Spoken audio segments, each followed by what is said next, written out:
Voilà, shalom, chers frères et sœurs, soyez une fois de plus encore abondamment bénis.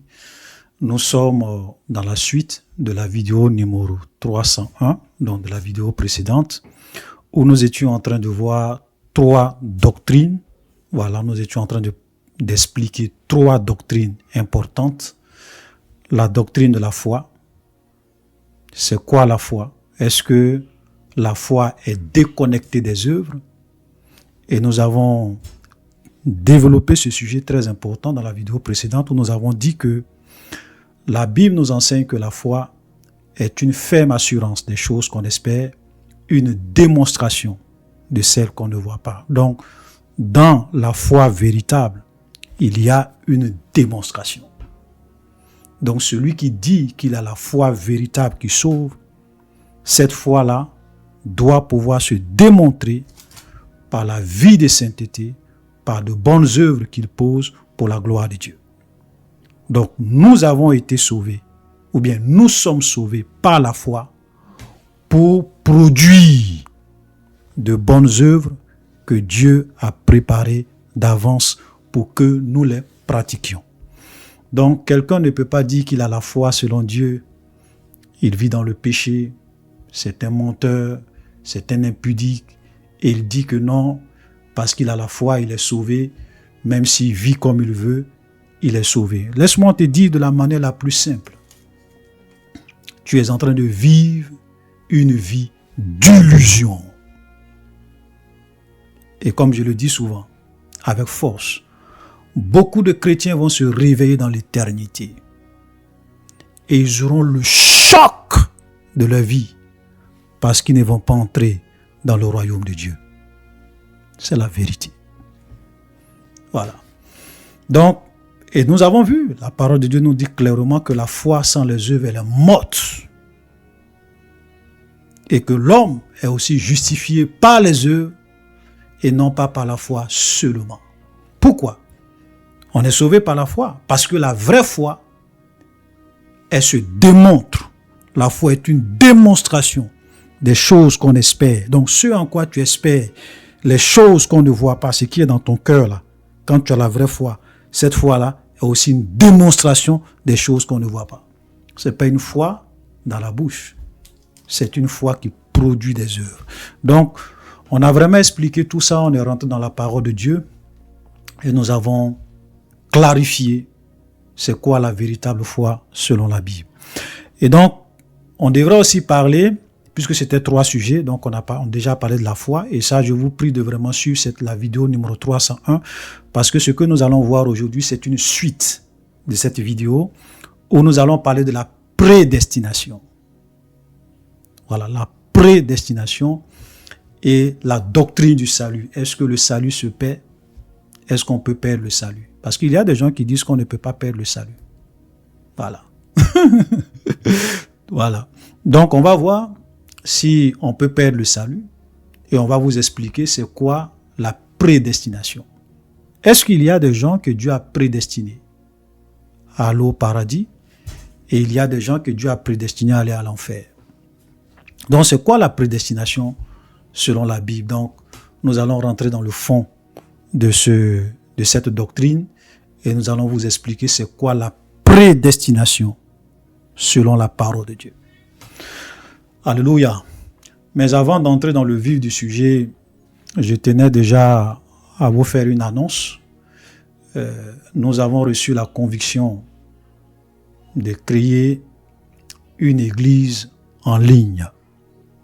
Voilà, une église en ligne qui va regrouper un peu tous les frères et sœurs à travers le monde entier qui ont soif de la parole, qui ont soif de la vérité et qui veulent vraiment apprendre, qui veulent vraiment être formés, qui veulent vraiment qu'on leur explique la Bible. Donc nous organisons nos cultes et nos rencontres de prière et d'enseignement biblique tous les dimanches. Voilà, tous les dimanches. Voilà, donc à partir d'aujourd'hui, ça sera tous les dimanches où nous allons vraiment organiser ces rencontres. Nous allons faire notre culte, voilà, en ligne. Donc ça sera à 14h GMT, 15h heure de France et 9h heure du Canada. Et cette rencontre-là se fera uniquement, pour le moment, uniquement et principalement dans notre groupe Telegram.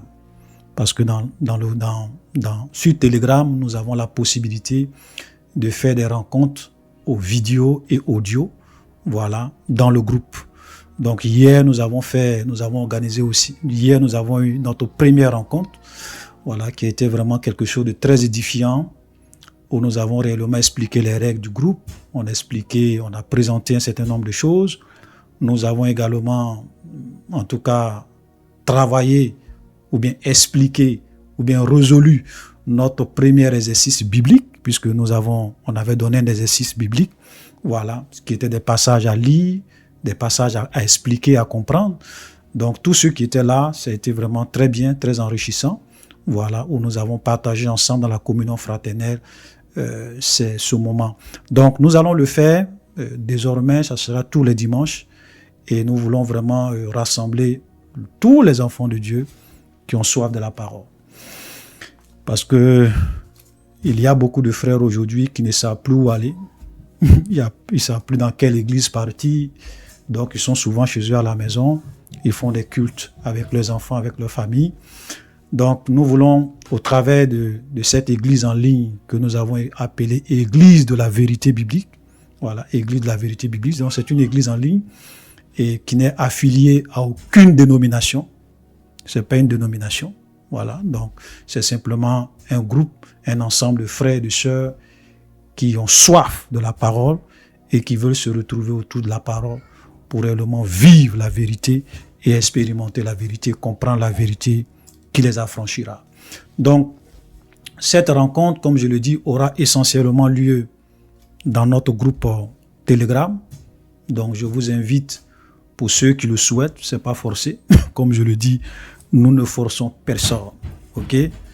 Et nous ne voulons pas, on veut même pas contraindre quelqu'un à venir contre sa propre volonté. Mais ceux qui le souhaitent, ceux qui veulent vraiment qu'on partage la parole de Dieu ensemble, nous allons faire beaucoup de choses vraiment très intéressantes dans ce groupe, parce que nous allons parcourir les Écritures tous les dimanches. On va même commencer même par balayer chapitre par chapitre tout le Nouveau Testament. Donc on va commencer par Matthieu et on va terminer par Apocalypse et puis après on va repartir dans l'Ancien Testament.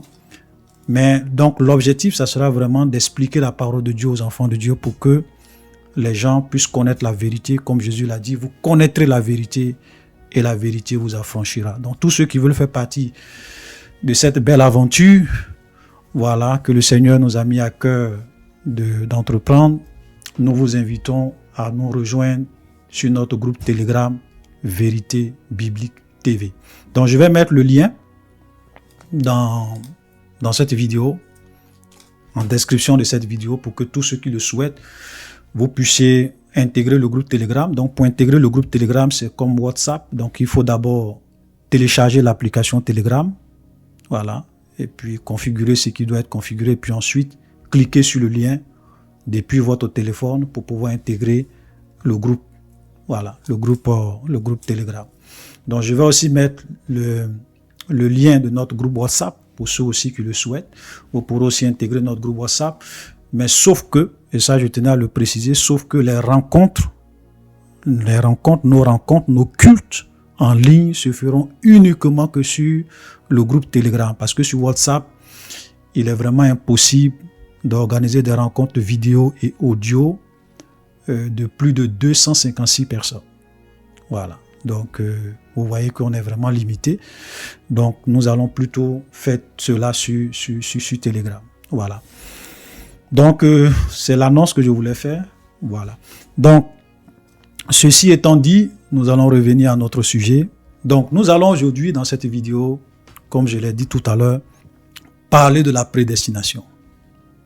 Donc, c'est quoi la prédestination? On va déjà commencer par définir ce que les gens entendent par la prédestination. Ok? La prédestination, de la manière dont beaucoup de personnes comprennent ça, d'abord, les mots qui désignent souvent la prédestination dans nos Bibles, ok, sont dérivés du mot grec prorizo. Ok? Prorizo. Bon, Excusez-moi, même si je ne prononce pas bien, je ne suis pas grec. Voilà, mais c'est P-R-2-O-R-I-Z-O. Donc, qui signifie en fait prédéterminé, ordonné, décidé d'avance. Voilà, décidé d'avance. Donc, la prédestination, lorsque on ramène ça à la notion du salut, ok, pour certaines personnes, Dieu a prédestiné, ou bien Dieu prédestine le salut de certaines personnes. Donc la prédestination est une doctrine biblique, bon, est une fausse doctrine, parce que nous allons voir, tel que les gens veulent souvent nous le faire croire, est une fausse doctrine qui affirme que Dieu, dans sa souveraineté, a déjà élu certaines personnes pour qu'ils soient sauvés. Il les a déjà élus pour que ces personnes-là soient sauvées. Donc, une fois que tu es prédestiné selon leur entendement, bien sûr, quand tu es prédestiné, peu importe la vie que tu vas mener, tu es déjà prédestiné donc, à aller au paradis, donc forcément, tu seras sauvé, tu vas aller au paradis. Même si tu ne veux pas, voilà, puisque Dieu t'a déjà prédestiné, tu seras d'une manière ou d'une autre, Dieu va forcer les choses pour que tu sois sauvé, parce que Dieu t'a déjà choisi pour être sauvé. Voilà. Et donc, par ricochet, par conséquent, il y a aussi des gens que Dieu a prédestinés à aller à l'enfer. Et il y a toujours des versets pour ça. Voilà. Donc, nous allons lire un peu les passages sur lesquels les gens se basent pour faire de telles affirmations, qui fait peur. Parce que si déjà Dieu a prédestiné des gens à aller au paradis, et que moi, Dieu m'a prédestiné à aller à l'enfer, peu importe ce que je vais faire. Je suis prédestiné à aller à l'enfer, j'irai à l'enfer. Voilà. Donc ça ne dépend même pas de moi. Dieu a déjà décidé d'avance. Dieu a déjà préfixé d'avance. Dieu a déjà ordonné d'avance. Et donc, il y a plusieurs passages que nous allons essayer de lire. C'est vrai que je n'ai pas la prétention de lire tous les passages, mais on va lire quand même un certain nombre pour que vous puissiez voir les passages sur lesquels les gens se basent pour souvent définir la prédestination ou pour parler de la prédestination. Et nous allons voir à la lumière de la parole de Dieu. Est-ce que la prédestination, telle que les gens souvent veulent nous faire croire, est-ce que c'est ce que la Bible dit? Amen. Donc, l'un des passages que les gens prennent, c'est par exemple Éphésiens, chapitre 1, à partir du verset 4. Ok. On peut même commencer à partir du verset 3. Bien-aimé, béni soit Dieu le Père de notre Seigneur Jésus-Christ, qui nous a bénis de toutes sortes de bénédictions spirituelles dans les lieux célestes en Christ. Verset 4, écoutez très bien. En lui, Dieu nous a élus avant la fondation du monde.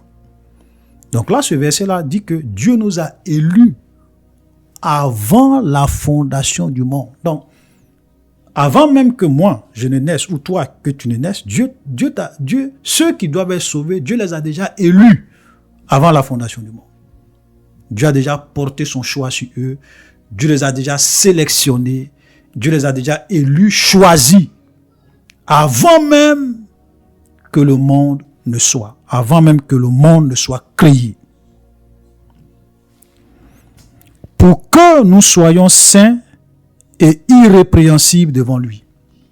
D'abord, je m'arrête un peu là. Regardez bien, on dit Dieu nous a élus avant la fondation du monde. Pourquoi? Pour qu'on vive dans le péché, pour qu'on pratique le péché, pour qu'on soit des adultères, des menteurs. Non. Mais regardez la précision, pour que nous soyons saints et irrépréhensibles devant lui. Donc, si je m'arrête là, la vérité c'est quoi? C'est que tous ceux qui sont réellement appelés, qui sont réellement élus, ce sont des gens qui ont été élus. Pourquoi? Pour être saints. Donc, ce qui les caractérise et ce qui prouve que quelqu'un est un élu de Dieu, c'est une vie de sainteté, une vie irrépréhensible. Donc, quand vous voyez des gens qui disent que non, on est prédestinés, on a la foi, comme nous avons expliqué la foi là. Donc, la foi est déconnectée des œuvres. Notre élection, notre salut est déconnecté des œuvres.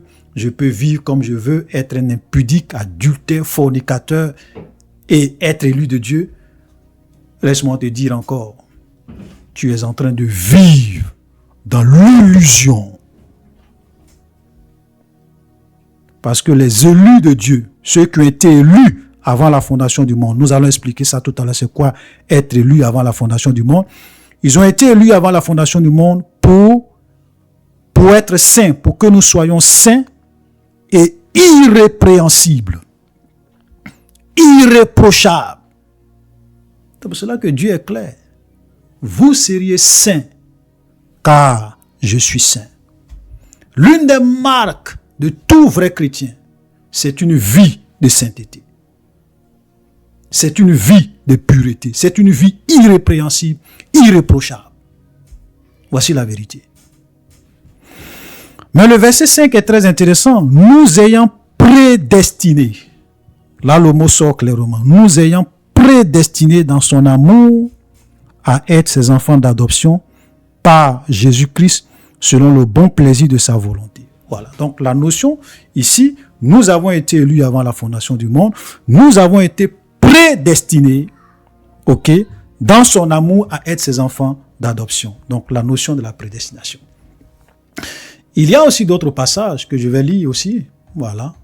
Par exemple, dans Éphésiens, toujours dans Éphésiens chapitre 1, le verset 11, en lui, nous sommes devenus héritiers, ayant été prédestinés suivant la résolution de celui qui opère toutes choses d'après le conseil de sa volonté. Donc, nous avons été élus, ok, selon la volonté de Dieu. Nous sommes devenus héritiers, ayant été prédestinés suivant la résolution de celui qui opère toutes choses d'après le conseil de sa volonté. Donc, selon le conseil de sa volonté, c'est sa volonté. Donc, tous ceux qu'il a prédestinés, ce sont des gens qu'il a choisis selon sa volonté pour que ces gens-là soient sauvés, soient des élus.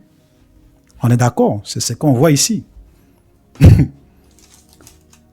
Vous allez comprendre tout à l'heure que les gens, souvent, ils lisent la Bible et ne comprennent pas ce qu'ils lisent.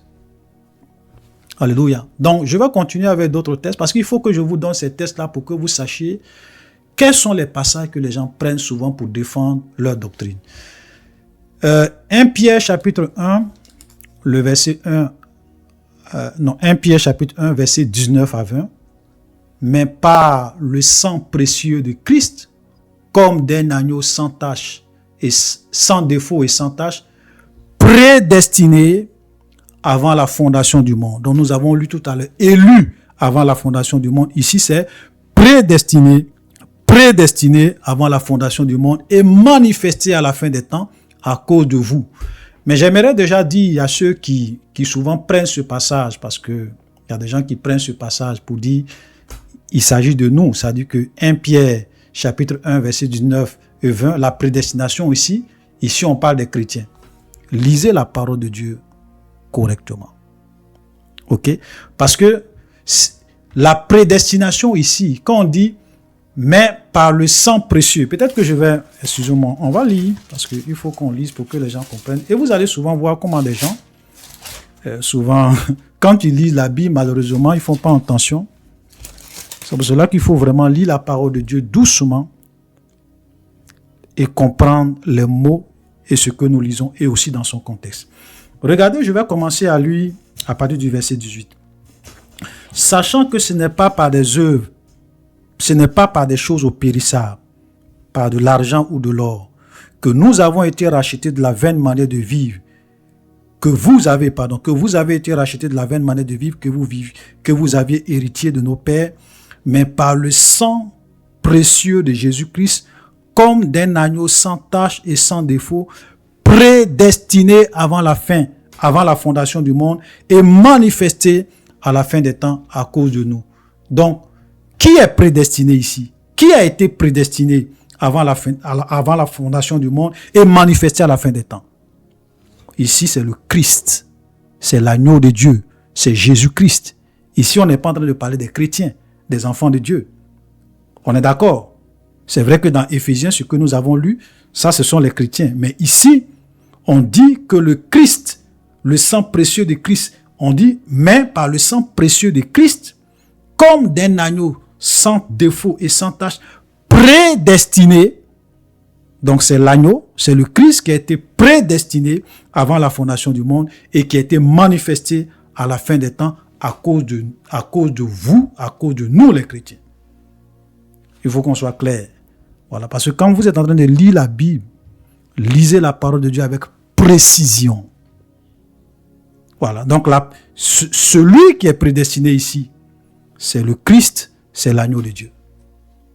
Prédestiné avant la fin des temps, avant la fondation du monde, pardon, et manifesté à la fin des temps.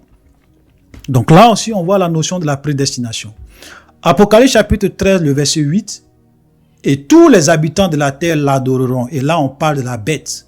Quand vous lisez Apocalypse, la marque de la bête qui monte de la terre, voilà, la bête qui monte de la mer, donc il y a deux bêtes. Mais ici, on dit tous les habitants de la terre vont adorer la première bête, ceux dont le nom n'a pas été écrit dès la fondation du monde dans le livre de vie de l'agneau qui a été immolé. Donc ici, on nous fait comprendre qu'il y a des gens dont le nom n'a pas été écrit avant la fondation du monde. Voilà, dans le livre de vie de l'agneau. Donc ceux-là vont suivre la bête et ils vont l'adorer. Donc, effectivement, il y a des gens dont Dieu a déjà écrit leur nom avant la fondation du monde même dans le livre de vie. Eux, là, ils sont sauvés, ils sont sauvés. Rien ne peut les empêcher d'être sauvés. Même si eux-mêmes, ils ne veulent pas, ils sont appelés à être sauvés, ils seront sauvés. Voilà comment les gens interprètent ce passage. Ensuite, Jean 6, 44, « Nul ne peut venir à moi si le Père qui m'a envoyé ne l'attire, et je le ressusciterai au dernier jour. » Voilà. Donc là, on voit que il y a des gens que Dieu attire.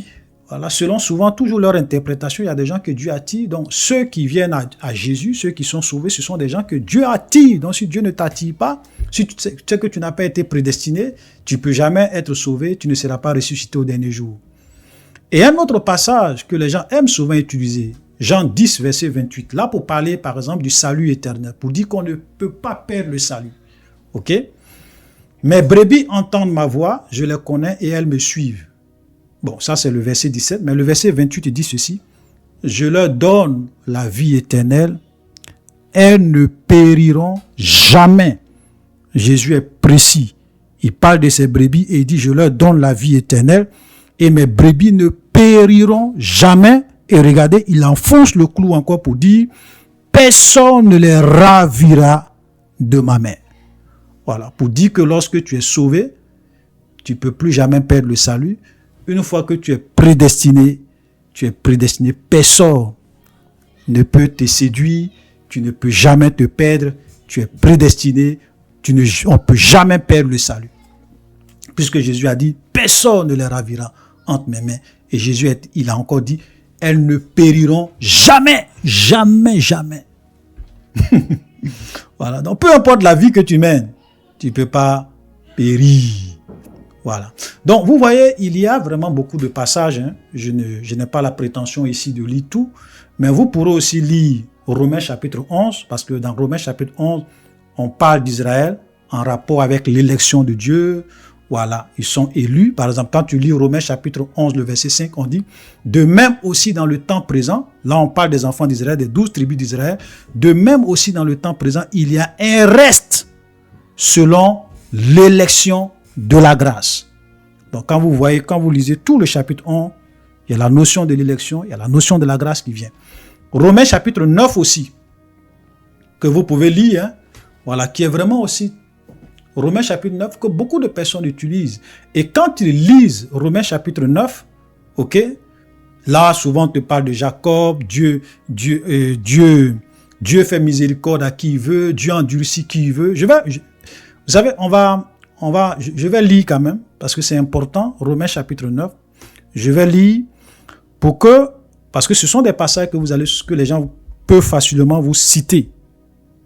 Pour vous parler de la prédestination, pour vous montrer que le salut ne dépend pas des œuvres et que quand Dieu t'a choisi, quand tu as été prédestiné, Il n'y a rien qu'on puisse faire pour toi. Et ça ne dépend pas de toi. Parce que Dieu fait miséricorde à qui il veut.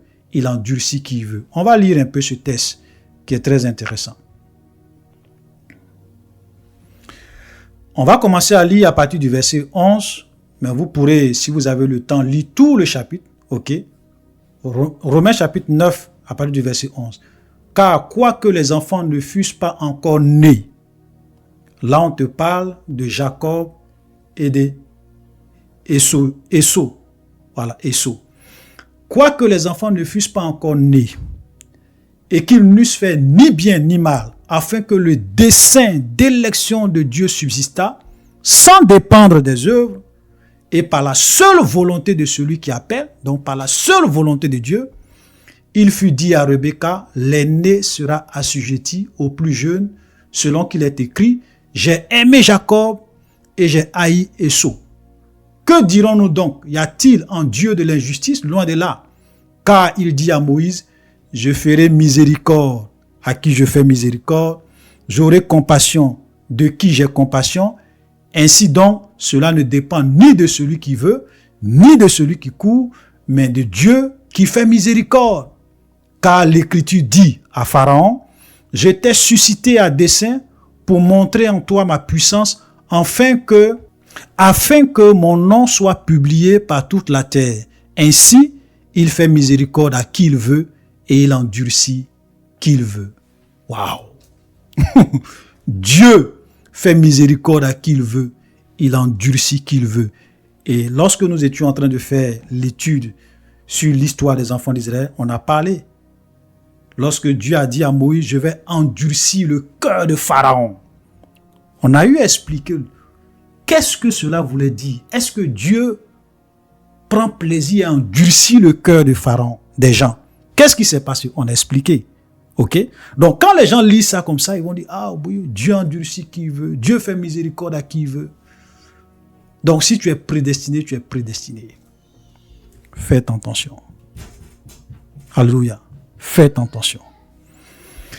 Et le dernier passage que nous allons lire, parce que frère, on ne peut pas tout lire comme vous le constatez, mais on va lire un dernier passage, parce que c'est important que je vous lise tous ces passages-là, pour que vous compreniez sur la base de quoi souvent les gens disent ce qu'ils disent.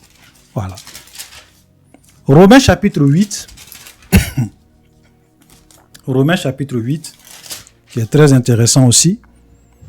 Ok, à partir du verset 9. Romains chapitre 8, à partir du verset 29. Romains chapitre 8, à partir du verset 29. On peut même commencer à lire à partir du verset 28. Voilà, pour qu'on puisse bien comprendre. Donc, Romains chapitre 8, à partir du verset 29. Nous savons du reste que toute chose concourt au bien de ceux qui aiment Dieu et de ceux qui sont appelés selon son dessein.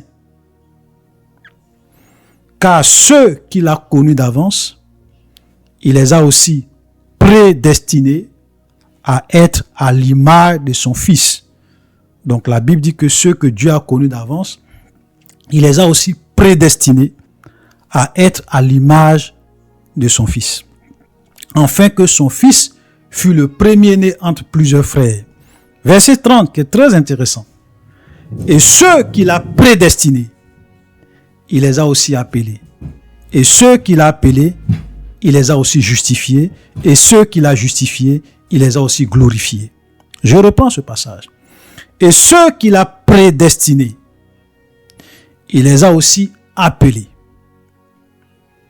Donc, pour que tu sois appelé, c'est que tu es déjà prédestiné. On est d'accord.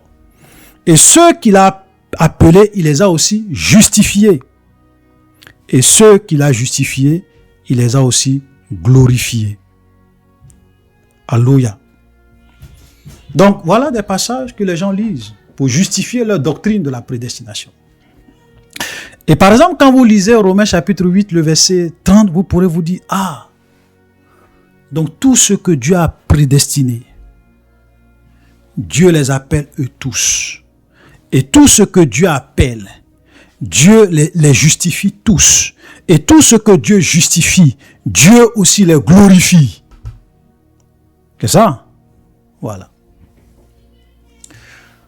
Vous savez, comme je le dis et souvent j'aime le répéter, l'une des erreurs que beaucoup de chrétiens font, que certains pasteurs font, c'est de faire une lecture sélective et partielle de la parole de Dieu. Voilà. C'est-à-dire qu'ils ont des passages qu'ils lisent et quand ils vous présentent ces passages-là, vous allez dire « Waouh, mais ils ont raison.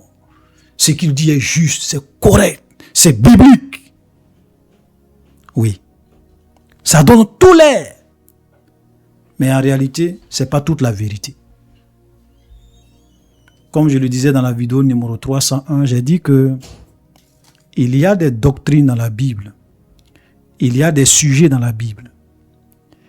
Si tu ne compares pas les Écritures avec les Écritures, si tu ne prends pas la Bible dans son ensemble, et que tu te cantonnes seulement sur certains passages qui semblent te convaincre que tu as raison, tu vas t'égarer.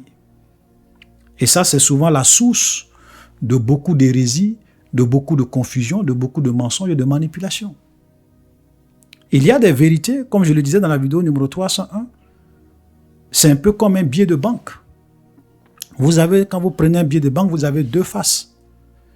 Vous ne pouvez pas vous baser sur une seule face pour dire que vous avez un bon billet de banque. Parce qu'une face, ça peut être correct, mais quand vous allez tourner la face, vous allez vous rendre compte que c'est un faux billet. Donc, on ne peut pas venir dans la Bible et baser sa doctrine sur des demi-vérités. Demi-vérité, demi-mensonge, ce n'est plus la vérité, c'est un mensonge. C'est une doctrine des démons, c'est une hérésie. Donc, on a besoin de faire beaucoup attention. Alléluia.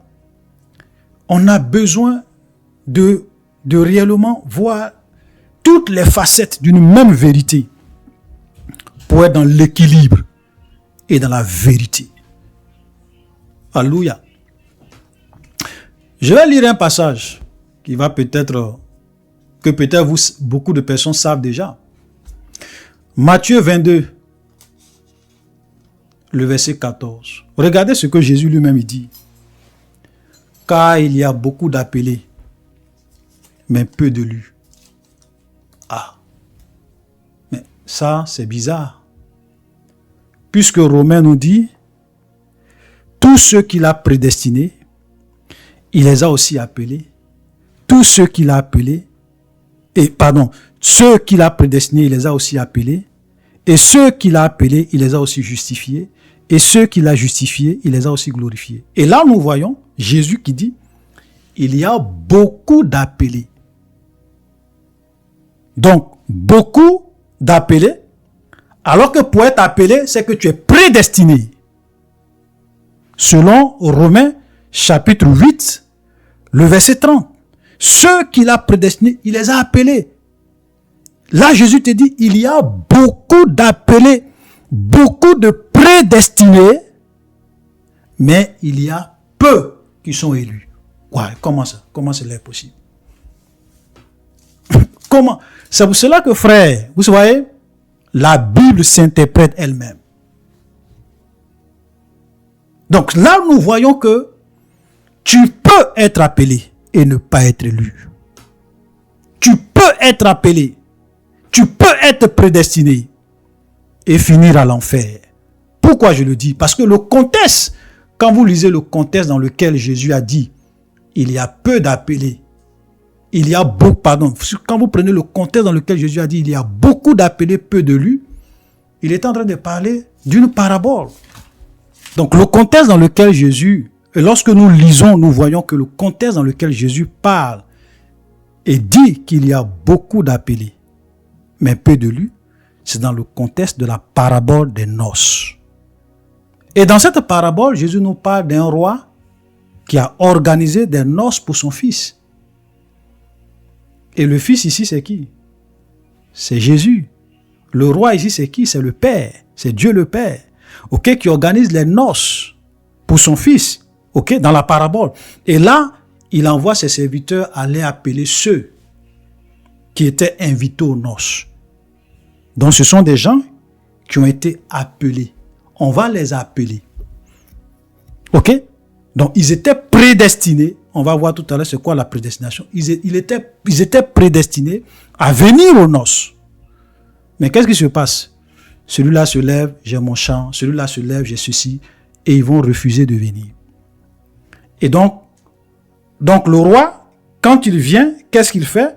La Bible dit, alors il dit à ses serviteurs, donc le roi va dire à ses serviteurs, puisque ceux qui ont été invités ne veulent pas venir, donc je vous prie de lire vraiment Matthieu 22, le verset 1 à 14, pour comprendre le contexte. Donc il va envoyer ses serviteurs aller dans les rues, dans la route, aller chercher des gens, les bons, les méchants, rassembler tout le monde pour venir aux noces. OK? Et donc, beaucoup de personnes vont venir et vont remplir la salle. À l'invitation, écoutez très bien, à l'invitation du roi, ils vont venir, les serviteurs vont les inviter. Et le roi ensuite, il va rentrer pour voir ceux qui étaient à table. Et il aperçut là un homme qui n'avait pas revêtu n'avait pas revêtu un habit de noces. Et lui dit, mon ami, comment es-tu entré ici sans avoir un habit de noces? Cet homme eut la bouche fermée. Il a été invité. Mais lorsque tu es invité, tu dois réellement porter les habits de noces. Lui, il est rentré, il est venu à la réception sans porter d'habits de noces. Regardez, alors le roi dit aux serviteurs, liez-lui les pieds et les mains et jetez-le dans les ténèbres du dehors où il aura des pleurs et des grincements des dents. Et nous savons que dans une parabole, lorsque le Seigneur parle de lier quelqu'un, de le jeter dans les ténèbres du dehors, où il aura des pleurs et des grincements de dents, ici c'est l'enfer, c'est l'image de la perdition, de l'étang de feu et de soufre. Tu es perdu, parce que c'est là-bas qu'il aura des pleurs et des grincements de dents. Et c'est juste après ça que maintenant il conclut en disant, la moralité de cette parabole c'est quoi? Il y a beaucoup d'appelés, mais peu d'élus. Ça veut dire que parmi ceux qui sont appelés, parmi ceux qui sont prédestinés, ce n'est pas eux tous qui seront élus. Voici la vérité. Donc, c'est quoi la prédestination? Du point de vue de Dieu, c'est quoi la prédestination? Vous savez, la prédestination, quand on dit tu es prédestiné à quelque chose, ou bien tu es prédestiné. Par exemple, quand je prends une destination, quand on dit tu es prédestiné à être à telle destination, c'est une destination avant l'heure. OK? La prédestination est une destination avant l'heure. La prédestination est une destination avant l'heure. Donc, pour vous prendre un exemple simple. Moi, tout à l'heure, je suis par exemple dans une ville. Dans une ville, bon, peut-être je prends un exemple. Je suis dans la ville du Québec. Et puis, je veux aller à Montréal. Parce que dans la province du Québec, par exemple, vous avez la ville de Québec. OK? La ville de Québec est différente de la province du Québec. Donc, vous avez la province du Québec, vous avez dans la province du Québec, vous avez la ville de Québec. Maintenant, je suis dans la ville de Québec, je veux par exemple aller dans la ville de Montréal. Quand je vais par exemple à l'autobus, bon, ça peut être, vous pouvez prendre n'importe quel exemple, hein. Je peux peut-être être à Abidjan, je vais aller à Yamoussoukro, je peux être à Yaoundé, je vais aller à Douala, je peux être à Paris, je vais aller à Toulouse. Donc vous allez peut-être à la gare de l'autobus et vous prenez un ticket pour aller. Donc je vais à la gare de l'autobus dans la ville de Québec, je prends un ticket pour Montréal. Ticket destination Montréal. À partir du moment où vous achetez votre ticket, vous êtes prédestiné à aller ou bien à être à Montréal. Tu es prédestiné puisque tu as déjà eu le ticket, tout est bon, normalement, tu es prédestiné à être à Montréal. Tu n'es pas encore à Montréal, mais tu es prédestiné à être à Montréal. OK? Mais la vérité, c'est que c'est quoi? Au dernier moment, je peux décider de ne même pas monter dans l'autobus pour aller à Montréal. Je peux décider de ma propre volonté de ne pas aller à Montréal.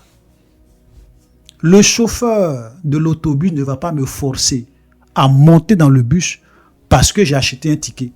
Non. Et même lorsque je serai dans l'autobus, dans le car, en train de partir pour Montréal, arrivé à un moment donné, je peux dire au chauffeur, chauffeur, moi je descends ici. Je veux descendre. Voilà. Donc il va trouver un endroit où bien il va dire, bon, arrivé au prochain stationnement, tu vas descendre. Donc je vais descendre.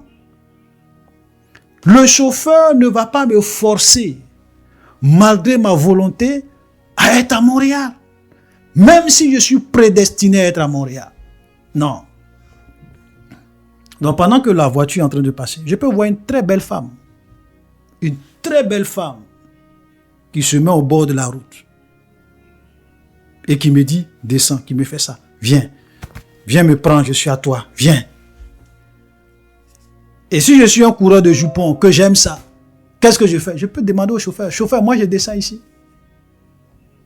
C'est une image que je prends pour dire que pendant que les gens viennent à Jésus, pendant que Dieu attire tout le monde, on va voir ça tout à l'heure, pendant que Dieu veut que tout le monde soit sauvé, pendant que l'évangile est prêché à tout le monde, mais mon ami, et d'autres même qui acceptent Jésus, souvent le diable rôde comme un lion rugissant. Il y a d'autres, il envoie les femmes. Quand le gars il voit la femme, il descend de l'autobus. Ok? Il y a d'autres, c'est l'argent. Arrivé à quelque part, la voiture est en train d'aller, le car en train d'aller, l'autobus est en train d'aller vers Montréal. Le diable leur miroite quelque chose, la gloire de ce monde, la richesse. Voilà, les femmes, les honneurs, le travail, les projets. Il y a d'autres qui descendent.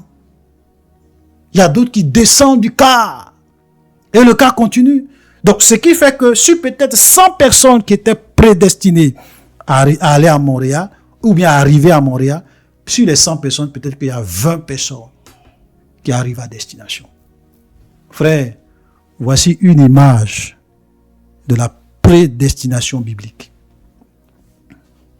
Alléluia. Voici une image de la prédestination biblique. Dieu nous a prédestinés au salut. Je vais lire des passages. Voilà. Parce que il faut lire les Écritures. Regardez ce que la Bible dit dans Jean 12, verset 32. Ça, c'est Jésus qui parle. Et moi, quand j'aurai été élevé de la terre, j'attirerai tous les hommes à moi. Je vous pose une question. Est-ce que Jésus peut attirer des gens qui n'a pas prédestinés au salut?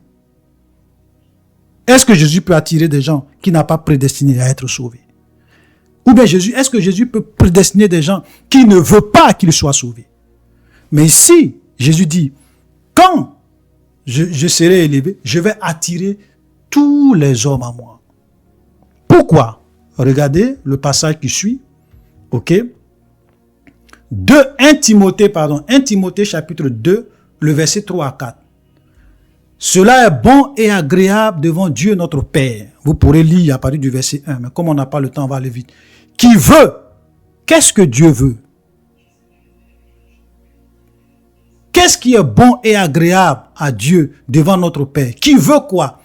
Dieu notre Sauveur, qui veut que tous les hommes soient sauvés et parviennent à la connaissance de la vérité.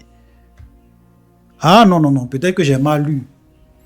Dieu veut que ceux qui sont prédestinés, ok, soient sauvés. Non, c'est ça, hein? C'est ce qui est écrit. Je vais relire. Voilà, peut-être que j'ai mal lu. Ok, 1 Timothée 2, verset 3 à 4. Et cela est bon et agréable devant Dieu notre Père, qui veut que tous les hommes soient sauvés et parviennent à la connaissance de la vérité. Waouh! Je lis encore un autre passage. 2 Pierre chapitre 3 verset 9. Le Seigneur ne tarde pas dans l'accomplissement de la promesse. Dieu ne tarde pas dans l'accomplissement de sa promesse, comme quelques-uns le croient. Mais il use de patience envers vous. Il use de patience envers vous, ne voulant pas qu'aucun périsse, mais voulant que tous arrivent à la repentance. Waouh! Donc Dieu veut que tout le monde arrive à la repentance. Dieu veut que tous les chrétiens qui l'acceptent, même ceux qui va peut-être rejeter au dernier jour, qui l'appelle Seigneur, Seigneur, qui va rejeter au dernier jour. Mais c'est la volonté de Dieu qu'il soit sauvé. C'est pour cela qu'il use de patience. Souvent, on se demande, mais pourquoi le Seigneur tarde? Mais la Bible nous montre pourquoi il tarde. Parce que Dieu est patient. Il use de patience. Peut-être que si il veut réellement accélérer les choses, il y a beaucoup de chrétiens qui ne seront pas sauvés. Donc, il est patient. Il laisse les gens vivre. OK, pour que les gens puissent avoir le temps de se repentir. D'autres même qui sont aujourd'hui dans le monde. Dieu use de patience pour que peut-être un jour ils puissent le connaître, revenir à lui. Parce qu'il ne veut pas qu'aucun périsse. Maintenant, si Dieu a déjà prédestiné des gens à l'eau au paradis, c'est qu'eux ils vont jamais périr. Mais pourquoi? Dieu use de patience. Et la Bible dit que Dieu veut que tous les hommes, ça c'est vraiment quelque chose de fort, Dieu veut que tous les hommes soient sauvés et parviennent à la connaissance de la vérité. Donc, comment on peut voir ce genre de passage noir sur blanc dans la Bible et dire non, Dieu a prédestiné des gens à aller au paradis, Dieu a prédestiné d'autres à aller à l'enfer. C'est une hérésie. Dieu est juste. Dieu est saint. C'est sa volonté que tout le monde soit sauvé. Ok? Il appelle tout le monde. Il attire tout le monde. Mais sauf qu'il ne force personne. Voilà. Il ne force personne. C'est chacun qui fait le choix. Jean 3,16. Car Dieu a tant aimé le monde qu'il a donné son Fils unique afin que dans quiconque, il n'y a pas d'exception. Dans quiconque, ce n'est pas une histoire de ceux qui sont prédestinés. Quiconque croit en lui ne périsse point, mais qu'il ait la vie éternelle. Frère, voilà la vérité. C'est d'ailleurs pour cela qu'il dit dans Deutéronome, je prends aujourd'hui à témoin, quand il parlait aux enfants d'Israël, il dit, j'ai mis devant toi la vie et la mort, la bénédiction et la malédiction. Choisis la vie afin que tu puisses vivre. Non seulement il met devant toi un choix, mais il te montre le bon choix que tu dois faire pour que tu puisses vivre. Il ne va pas te forcer. On a vu lorsqu'on parlait de la loi concernant Deutéronome, on a vu que la loi, c'est une malédiction. Dans la loi, il y a la malédiction. Dans la loi, il y a la bénédiction. Mais c'est au peuple. Si tu obéis, tu es béni. Si tu n'obéis pas, tu es maudit. Et là, il a dit, j'ai mis devant vous la vie, j'ai mis devant vous la mort. Il n'a pas dit, je vous ai prédestiné à la vie. Oui, même si on peut dire, parce que je vais expliquer, on va voir, qu'est-ce que nous entendons par élu avant la fondation du monde. Même si c'est sa volonté, si Dieu t'a prédestiné, il t'a appelé, mais tu as une volonté. Vous savez, dans l'œuvre du salut, et ça c'est quelque chose que nous avons besoin de comprendre. Dans l'œuvre du salut, Dieu fait sa part, l'homme fait sa part. Oui. Souvent, il y a des gens même qui disent, mais si Jésus est mort pour nous, pour nos péchés, pourquoi Dieu, normalement Dieu devrait sauver tout le monde, même si les gens ne l'acceptent pas, puisque Jésus est mort pour tout le monde. La vérité, c'est que Dieu ne force personne. C'est vrai qu'il est mort pour tout le monde, mais il ne va pas te forcer à aller au paradis. Il met devant toi la vie et la mort. Il a tout accompli pour toi. Il te tend la main. C'est à toi de saisir cette main tendue. Tu peux rejeter cette main tendue et aller à l'enfer. Dieu ne va pas te forcer. Dieu tend la main à tous les hommes. Dieu est patient avec tous les hommes. Dieu veut que tous les hommes soient sauvés. Parce que vous n'allez pas me dire, frère, soyons sérieux. Vous n'allez pas me dire que la prédestination est contraire à la volonté de Dieu. Est-ce que Dieu peut prédestiner des gens à aller à l'enfer alors que sa volonté, son souhait, c'est que tous les hommes soient sauvés et parviennent à la connaissance de la vérité? Donc Dieu veut quelque chose et il prédestine les gens à faire le contraire. Comment cela est possible? Ça ne tient pas la route. C'est pour cela que je vais vous lire un passage, parce qu'il faut qu'on explique. Regardez ce passage, par exemple. Je me demande comment les gens, par exemple, qui pensent que Dieu a prédestiné des gens à aller au paradis, ou bien le salut ne se paie pas. Je me demande comment ils interprètent ce passage. Regardez, 2 Pierre, chapitre 15. le verset 15. On va commencer à lire à partir du verset, on va lire 2 Pierre, parce que, comme je le dis, lisons la parole.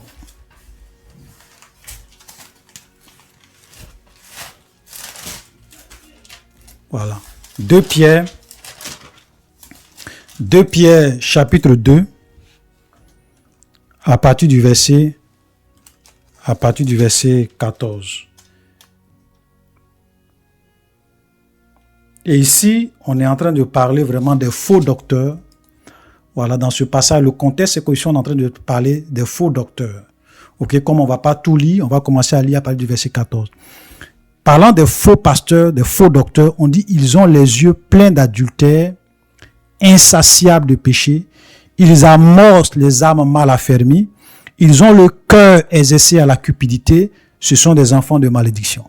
Vous voyez, là, on te dit que ces gens-là, ces faux pasteurs, ces faux prophètes, ce sont des enfants de malédiction. Mais regardez le verset 15 qui est intriguant.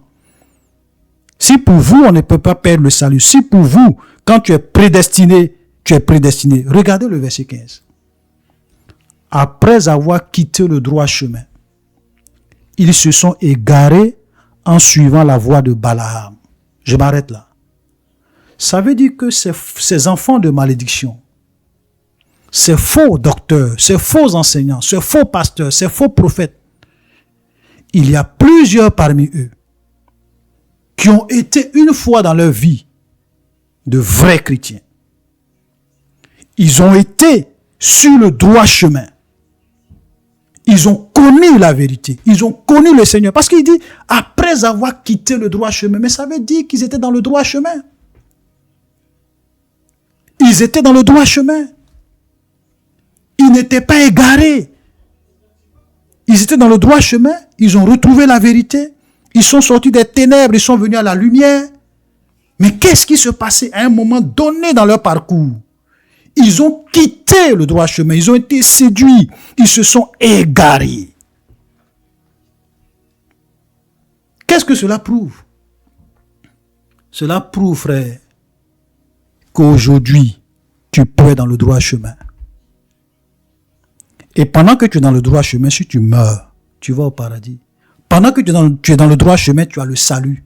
Pendant que tu es dans le droit chemin, tu es réellement un élu de Dieu. Pendant que tu es dans le droit chemin, tu es appelé, tu es élu. Parce que tu es dans le droit chemin. Si la mort te prend sur le champ, tu vas au paradis parce que tu es dans le droit chemin. Vous n'allez pas me dire que quelqu'un peut être dans le droit chemin, il va mourir et il va aller à l'enfer. Non. Mais ils vont quitter le droit chemin. Ça veut dire qu'il y a la possibilité pour tout chrétien. Si tu ne veilles pas, si tu ne fais pas attention, tu peux quitter le droit chemin, tu peux t'égarer et te perdre. Voici la vérité. C'est pour cela que la Bible dit que celui qui croit debout, prenne garde. Que celui qui croit debout, prenne garde. Pourquoi la Bible va dire que si tu te crois debout, prenne garde? Parce qu'il y a la possibilité pour toi d'être séduit, de quitter le droit chemin. La Bible dit que le diable rôde comme un lion rugissant, cherchant qui dévorer. Il rôde autour de qui? Pour les dévorer. Il rôde, Satan rôde autour des vrais chrétiens. Parce que ceux qui sont dans le monde, il sait qu'il les a déjà séduits, ils sont déjà à lui. Mais il rôde autour de qui? Des vrais chrétiens. Il cherche des failles, des moyens pour les dévorer, pour les détruire. Vous voyez? Donc, si vous pensez que vous êtes sauvé pour toujours, vous êtes prédestiné, donc vous ne pouvez jamais vous perdre. Mais vous êtes en train de prêter le flanc à Satan et aux démons pour mieux vous détruire. C'est pour cela que nous prêchons avec force contre ces fausses doctrines. Parce que nous voulons que les chrétiens soient vigilants. Nous voulons qu'ils veillent. Nous voulons qu'ils comprennent que Dieu veut que tous les hommes soient sauvés. Dieu veut que tous les hommes parviennent à la connaissance de la vérité. Dieu appelle tout le monde, mais sauf que il y a peu qui sont élus parmi tous ces gens que Dieu appelle. Il y a peu. Alléluia. Maintenant, quelqu'un va me dire, mais frère, oui, mais la Bible dit que il y a des gens dont leurs noms ont été écrits avant la fondation du monde. Donc si quelqu'un se perd, si quelqu'un quitte le droit chemin, c'est que bon, peut-être que Dieu n'avait pas écrit son nom dans le livre de vie. Donc comment on peut comprendre tous ces passages lorsque Dieu dit il y a des gens dont leurs noms ont été écrits dans le livre de vie avant la fondation du monde. Je vais lire un passage qui va vous éclairer un peu. Voilà. 1 Pierre, chapitre 1, le verset... Voilà, 1 Pierre. Parce que ce passage-là, je pense que ça va vous donner une clé de compréhension. Voilà, 1 Pierre, chapitre 1. On va commencer à lire même à partir du verset 1. Pierre, apôtre de Jésus-Christ, à ceux qui sont étrangers et dispersés dans le Pont, la Galatie, la Cappadoce, l'Asie, la Bithynie. Regardez le verset 2. Regardez le verset 2 qui est très intéressant et qui dit quoi? Et qui sont élus. Là, on parle des chrétiens qui sont dispersés. OK? Et qui sont élus. Ces chrétiens-là sont élus selon la préscience de Dieu le Père par la sanctification de l'Esprit afin qu'ils deviennent obéissants et qu'ils participent à l'aspersion du sang de Jésus-Christ. Mais regardez, il y a une notion. Les gens qui sont élus, ils sont élus selon quoi? Ils sont élus selon la préscience de Dieu. L'une des choses que beaucoup de chrétiens confondent, ils confondent leur conception de la prédestination et la préscience de Dieu. Ceux qui sont élus avant la fondation du monde, dont leurs noms ont été écrits dans le livre de vie de l'agneau, c'est selon quoi? C'est selon la préscience de Dieu. C'est pas un choix arbitraire. Dieu ne s'est pas assis pour dire, bon, avant la fondation du monde, écoutez, Olivier il va naître. Est-ce qu'Olivier doit être sauvé? Est-ce qu'Olivier doit aller à l'enfer? Pour Olivier, bon, tu vas à l'enfer. La sœur Gladys, est-ce qu'elle doit aller au paradis ou bien elle doit aller à l'enfer? Bon, elle va au paradis. C'est comme ça. C'est ça être élu. C'est ça avoir son nom écrit dans le livre de vie de l'agneau? Non. Nous avons été élus selon la préscience de Dieu. Ça veut dire quoi? Je vais vous expliquer. La préscience de Dieu fait appel à l'omniscience de Dieu. Ça veut dire que Dieu connaît toutes choses. La Bible dit que Dieu connaît la fin d'une chose avant son commencement. Ok? Donc, rien n'est caché. Avant même que Adam ne soit créé, avant même que le diable ne soit créé, avant même que notre monde existe, Dieu avait déjà vu l'histoire de l'humanité. La dernière fois, quand j'étais en train de faire la vidéo sur les attributs de Dieu, j'ai dit que Dieu est omniscient. Il est omniprésent. Il est omnipotent. Et je vous ai dit dans cette vidéo que le temps est une création de Dieu. Dieu, il est en dehors. Dans son essence, il est en dehors du temps. Le temps Dieu ne vit pas dans le temps. C'est vrai qu'il peut rentrer dans le temps. Mais dans sa nature, il est en dehors du temps. Le temps est une création de Dieu. Écoutez-moi bien.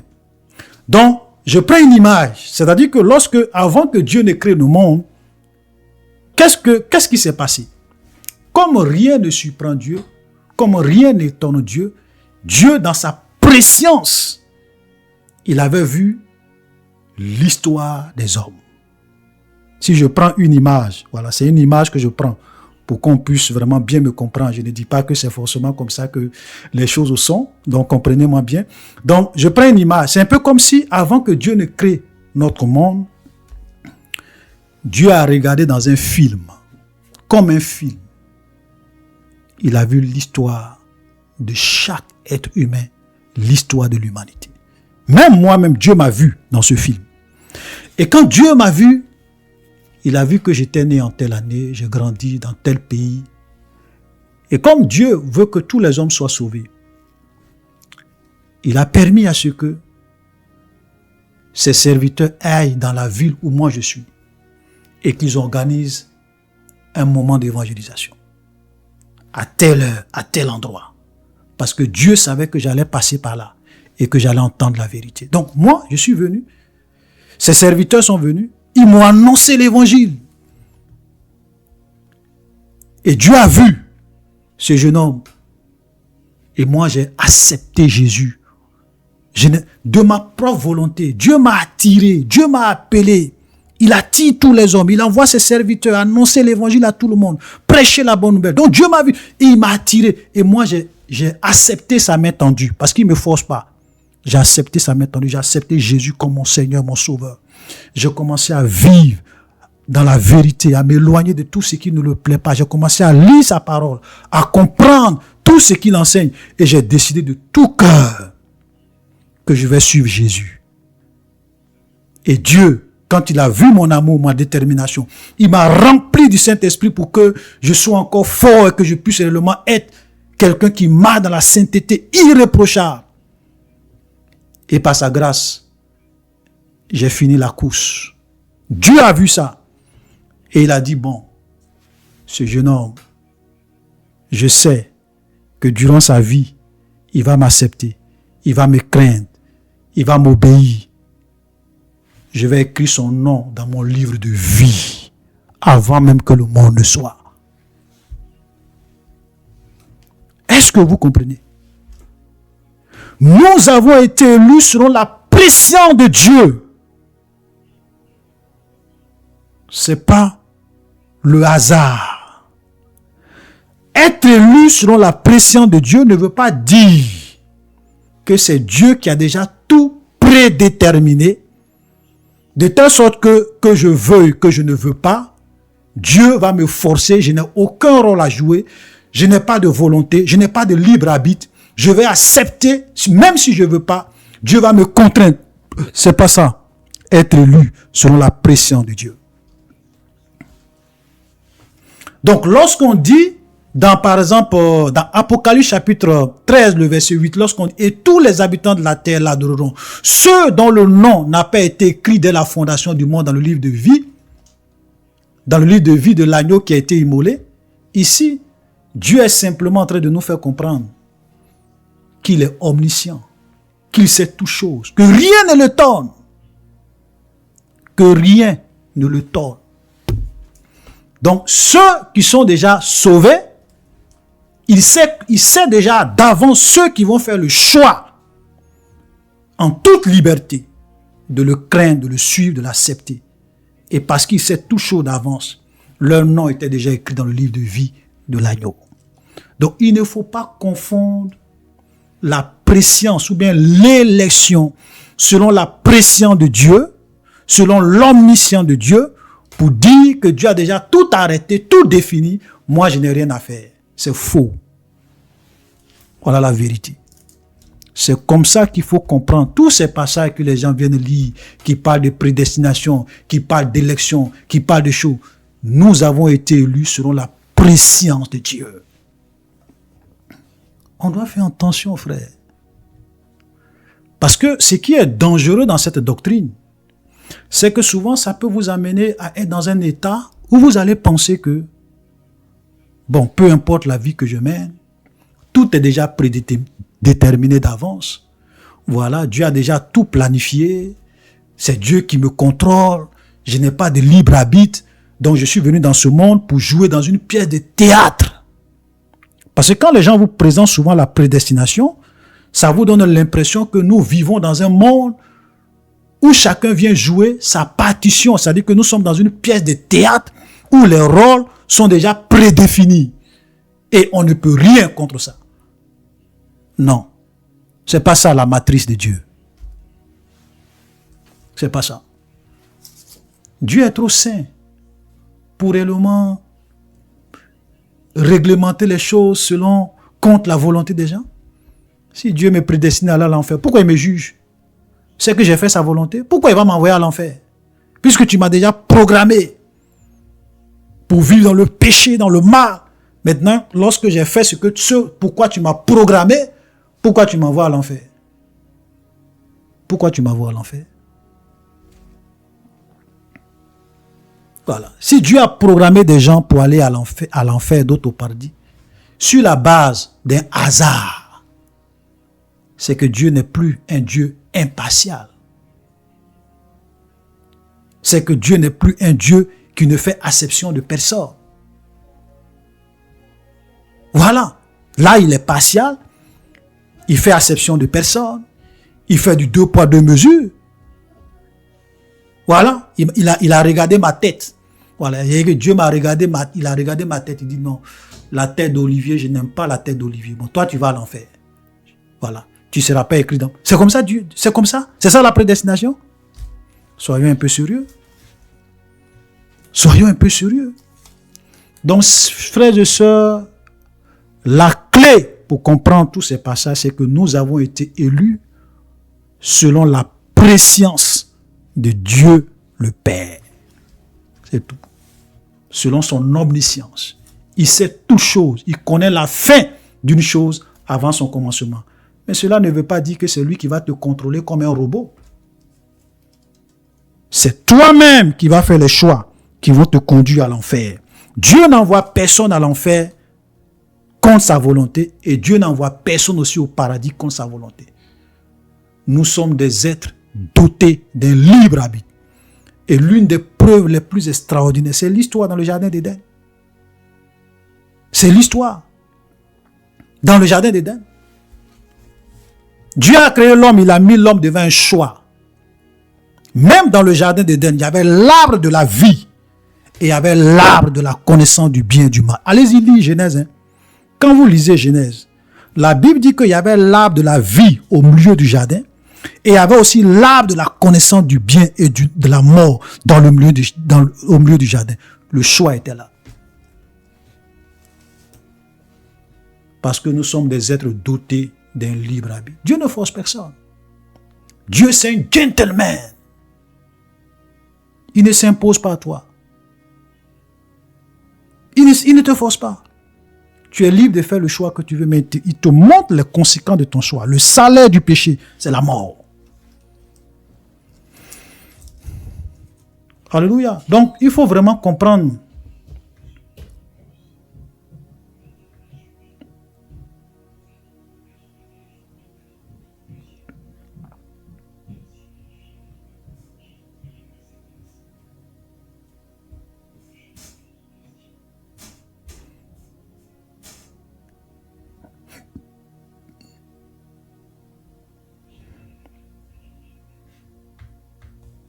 Et je vais vous montrer aussi une autre preuve. Une autre preuve, on va lire deux derniers passages. Voilà, le premier passage se trouve dans Hébreux, chapitre 6, qui est très important, qui prouve que on doit veiller. Regardez ce que la Bible dit dans Hébreux, chapitre 6, le verset 4. Et regardez, la Bible dit, « Car il est impossible que ceux qui ont été une fois éclairés, qui ont goûté le don céleste, qui ont eu part au Saint-Esprit, qui ont goûté la bonne parole de Dieu et les puissants du siècle à venir, et qui sont tombés. » Mais quand on dit ça, ça veut dire que tu peux tomber. Ça veut dire que tu peux avoir été une fois éclairé, comme nous avons vu tout à l'heure, il y a des gens qui ont été sur le droit chemin, qui ont quitté le droit chemin. Ils n'étaient pas égarés, mais ils se sont égarés. Donc, il y a la possibilité de quitter le droit chemin, de tomber. Il dit, car il est impossible que ceux qui ont été une fois éclairés, qui ont goûté le don céleste, qui ont eu part au Saint-Esprit, qui ont goûté la bonne parole de Dieu et les puissants du siècle à venir, et qui sont tombés, soient encore renouvelés et amenés à la repentance, puisqu'ils crucifient pour leur part le Fils de Dieu et l'exposent à l'ignominie. C'est pour cela lorsque nous avons lu ce passage, Dieu les appelle désormais, la Bible les qualifie désormais des enfants de malédiction, des fils de perdition. Pourquoi? Parce que ce sont des gens qui ont connu la vérité, qui ont été enseignés, qui ont expérimenté la puissance de Dieu, la gloire de Dieu, la puissance du siècle à venir. Ça ne s'adresse pas à n'importe qui. Il y a une catégorie de personnes. Et on te donne leurs critères. Et ces gens-là, lorsqu'ils sont tombés, il est impossible pour eux d'être sauvés parce qu'ils exposent, le Fils de Dieu à l'ignominie. C'est pour cela que, frère, quand vous avez connu Dieu, vous avez expérimenté, faites attention. Il y a des gens aujourd'hui qui sont dans la catégorie de Hébreux 6, le verset 4 à 6. Ils ont franchi la ligne rouge. Ils ont quitté le droit chemin. Il n'y a plus possibilité pour eux de revenir. Vous comprenez? Et nous allons lire un dernier passage qui est aussi très très intéressant. Tous ces passages, souvent on se demande comment des gens peuvent croire qu'on ne peut pas perdre le salut. Voilà. Donc j'ai mélangé un peu les deux thèmes, la prédestination et le salut. J'ai parlé des deux. Donc, Luc chapitre 8. Luc chapitre 8. Et dans Luc chapitre 8, à partir du verset 1, nous voyons ici, c'est l'histoire de la parabole. L'histoire, c'est la parabole du semeur. Donc dans Luc chapitre 4, le verset 1, voilà, jusqu'au verset 15, voilà, ça c'est la parabole du semeur. Un semeur sorti pour s'aimer. Et pendant qu'il s'aimait, donc vous voyez, ça c'est l'évangile qui a annoncé. Pendant qu'il s'aimait, la semence est tombée dans 4 types de cœurs. Donc, le long du chemin, dans les endroits pierreux, dans les endroits où les herbes ont étouffé, et puis dans la bonne terre. Mais regardez, ceux qui reçoivent la parole sur le roc, regardez, Luc chapitre 8, le verset 13, qui sont-ils? Regardez ce que Jésus dit. Ceux qui sont sur le roc, ce sont ceux qui, lorsqu'ils entendent la parole, la reçoivent avec joie. Ce n'est pas des gens qui refusent. Ils reçoivent la parole avec joie, mais ils n'ont pas de racines. Ils le croient pour un temps. Et quand Jésus dit qu'il croit pour un temps, ça veut dire qu'il croit sincèrement pour un temps. Ils donnent réellement leur vie à Jésus, sincèrement pour un temps. Ils acceptent Jésus comme leur Seigneur et leur Sauveur. Ils se repentent sincèrement. Ils deviennent réellement des enfants de Dieu. Parce que quelqu'un qui reçoit la parole avec joie, qui croit pour un temps, mais il est sincère. On n'a pas dit que ce n'est pas des gens qui refusent de croire. Non, ils reçoivent la parole avec joie. Mais regardez, la Bible dit, ils croient pour un temps, ils succombent, puisqu'ils n'ont pas de racines, ils succombent au moment de la tentation. Au moment de la tentation, ils succombent. Ça veut dire que s'il n'y avait pas de tentation, s'il n'y avait pas d'épreuves, ces chrétiens-là, leur paradis était garanti. Mais quand les épreuves arrivent, ils succombent. Et quel genre, même, et puis Matthieu, quand vous lisez Matthieu 13, le verset 20 à 21, on rentre encore dans un certain nombre de détails.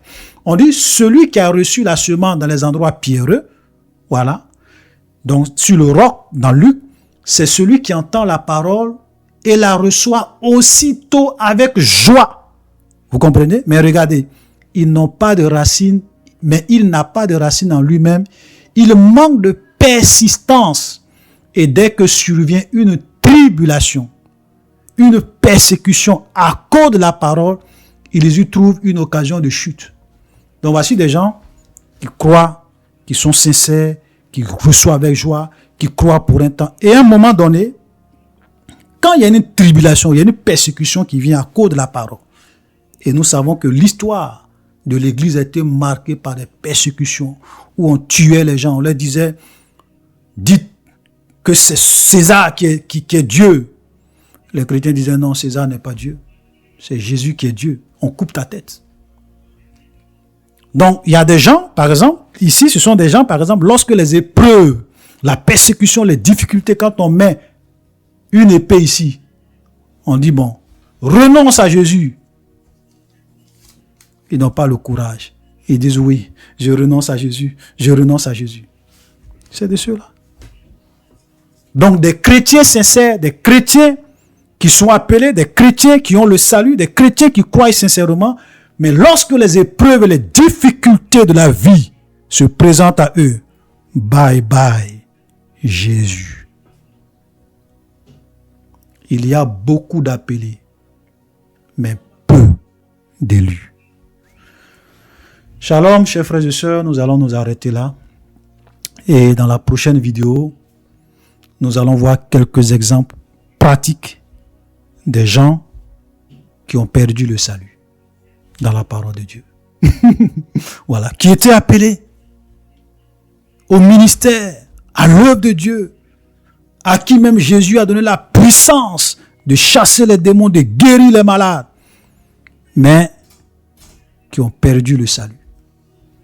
Nous allons voir ça dans la prochaine vidéo. Donc, shalom, soyez bénis et à la prochaine. Donc, comme je le dis, pour ceux qui le souhaitent, intégrer notre groupe Telegram, parce que chaque dimanche, 14h GMT, 15h heure de France, 9h heure de Canada, nous allons avoir notre culte de prière et d'enseignement en ligne pour l'édification du peuple de Dieu. Soyez bénis et à la prochaine.